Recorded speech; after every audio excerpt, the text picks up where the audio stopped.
Joining me now is House Majority Whip and Louisiana Congressman Steve Scalise. First of all, really good to see you, and thanks for being here, Congressman. Good morning. Great to be back with you. Thanks. All right. Well, you heard Paul Ryan. What are your thoughts? Well, I think the American people are really hungry for this. I mean, when you look at our tax cut bill, this is the best thing we can do to get our economy moving again. Look, I'm sick and tired of seeing all these jobs move overseas. We've seen company after company move jobs to countries like Ireland or Canada. Under our bill, we're going to be able to move those jobs back. And the best part of it is everybody who pays taxes will get a tax cut across every political spectrum. I mean, you look at whatever income range you're in, you're going to be seeing a tax cut. And that's going to be something that when American families have, on average, a new study came out, $2,500 more back in your pockets from this bill.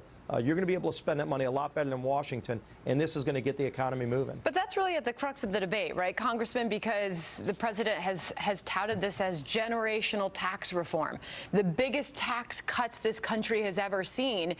And when some dial into this, they see that not everyone does, in that form, get a tax cut. How do you come back on that argument? Well, if you look at every different income range, you're going to see everybody in those income ranges get a tax cut. What one person does versus another, as the Speaker said, we're closing a lot of these special interest loopholes.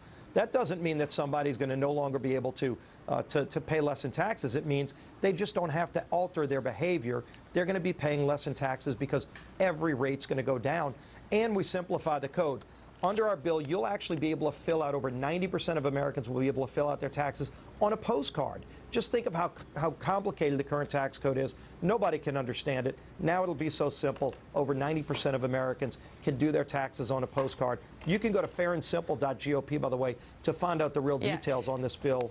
And look, it's going to work well for everybody across the spectrum. And we're told because of the growth that it will create in this country. And so we're left wondering at this point, Congressman, what kind of growth we're expected to see. Where are your projections at? Well, if you look over the last 8 years under President Obama, we had less than 2% growth every quarter. That's anemic growth. There's no excuse to have that little growth in our economy. We can do a lot better. We know that. Under our bill, I think you're going to see over 3% growth. It could very well be higher than that. So projections I've seen are very high. The good thing is you're already seeing the economy take off based on just us filing this bill. Look at what the stock market's doing. There are going to be a lot of jobs created.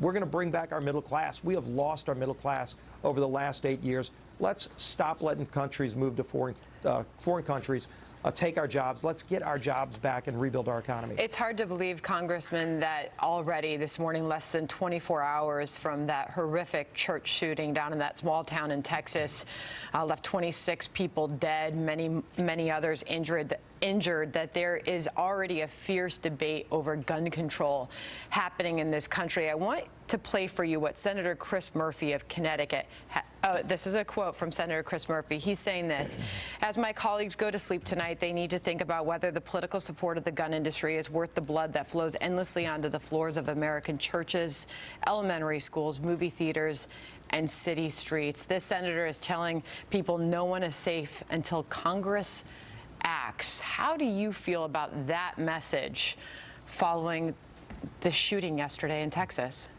Well, first, when we see a horrific shooting like this, all of us should have our first thoughts being to pray for the people of that community. First Baptist Church, the 26 who died, the families who are grieving, those people that are still wounded and struggling. We shouldn't first be thinking of our own political agenda.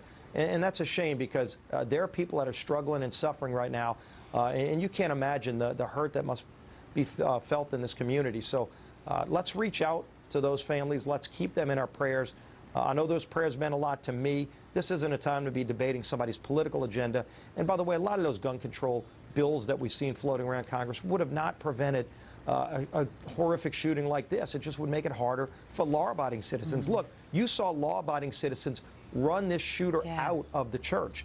So, you know, guns are used every day to protect people and defend themselves. And frankly, that's the hallmark of our constitutional right to keep and bear arms. Well, we were among those praying for you, Congressman, and we're so happy to see you rebound from all of that. Congressman Steve Scalise, good to see you this morning. Great being back. Thanks. Looking very healthy.